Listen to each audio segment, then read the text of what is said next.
It was a warm afternoon as the pro men's field rolled out from beautiful Reading, Pennsylvania. This is the 122 miles of racing that make up the Reading 120.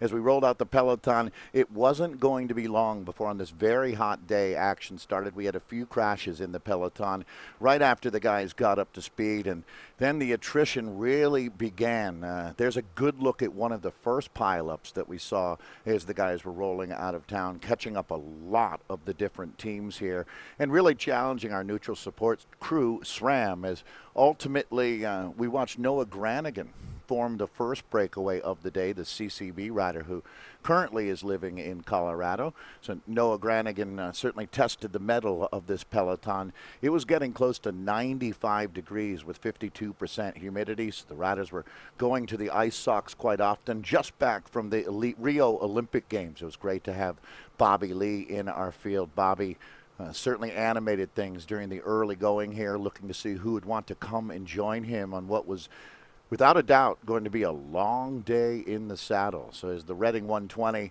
heads out, we were doing some small circuits in town before they hit the large 2 circuits that they did before they came back into town. And that was going to be quite a while from now as we had Bobby out there. The big team coming in hot was obviously going to be the Hollow West Coast Citadel crew, as they are fresh off their Tour of Alberta win and look to be very, very hungry on a day like today. So as Bobby Lee takes a look back to see who wanted to come and join him, finally we really got our first breakaway of the day together, and that happened right on the first time they hit that first big circuit here as we send them up the climb. The crowds were fantastic all day as they are out on this first circuit. That sprint was going to be interesting. 4 sprints during the day, and this is the first time we really started to see Oscar Clark and company moving forward off of the Hollow West Coast Citadel team, which was obviously going to be some of the big players on the day. That was Adam DeVos, who had a good day as well out there.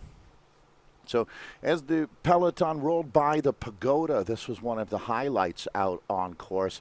This long, hard climb that was right in Reading, just a few miles away from the start-finish line, and they had a chance to race past the pagoda a few times. Kutztown was a big part of the race as well, one of our sprint lines out in this university town that made up really the furthest point on the course away from the start-finish line. This is going to be the moment that the Gateway Harley-Davidson team really started to come into play.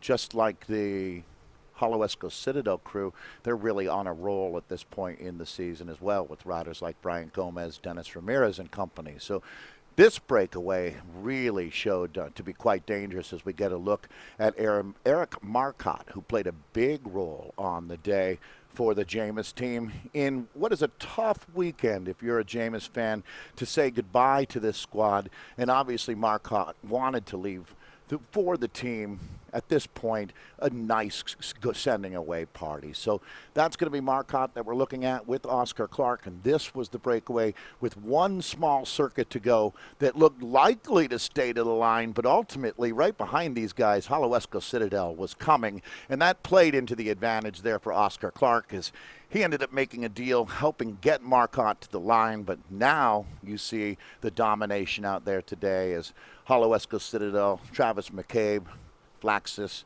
Carpenter, and company really had an incredible ride. So Oscar Clark with the biggest win of his career.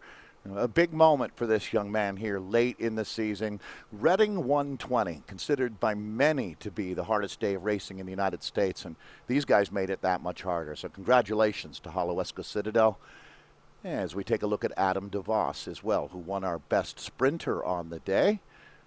Brought to you by Penn National Gaming. So Adam DeVos of the rally team gets the men in orange up on the podium. But there's a good look at our final podium on the day, as that is your winner, Oscar Clark, and being joined by Eric Marcotte for the silver medal.